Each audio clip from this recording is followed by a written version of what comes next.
साक्षात दुर्गा सरस्वती लक्ष्मी जिच्यात वास करतात अशी एक आदर्श मुलगी, चारित्र्य संपन्न सत्यशील अशी सून आणि रयतेवर आपल्या मुलांपेक्षाही आपल्या प्राणांपेक्षाही जास्त माया करणारी एक आदर्श राणी पुण्यश्लोक अहिल्याबाई होळकर यांच्या जन्मभूमीत म्हणजे जामखेड तालुक्यातील चोंडी या गावात आज आपण आलो आहोत. ज्या अंगणात पुण्यश्लोक राणी अहिल्याबाईंची छोटी पावले दुडुदुडू धावली असतील, त्यांच्या बाललीलांनी मानकोजी शिंदे यांचा अवघा वाडा आनंदाने झंकारला असेल, अशा वाड्याची पायधूळ घेताना खरंच मनाला एक वेगळीच अनुभूती जाणवत होती.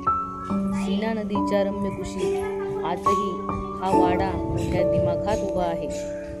अलौकिक इतिहासाची साक्ष देणाऱ्या अनेक कलाकृती वाड्यात आजही आपणास पाहावयास मिळतात. वाड्यासमोर पुण्यश्लोक राणी अहिल्याबाई यांचे भव्य दिव्य असे स्मारक आहे. पुन्हा एकदा 3 शतकापूर्वीच्या इतिहासातील पाने जिवंत होतील. पुन्हा एक वार धर्मकारिणी लोकमातेचा तेजस्वी इतिहास जिवंत होईल.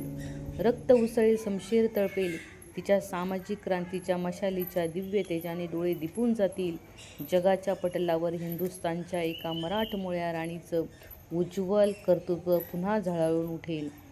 जय राणी अहिल्यादेवी.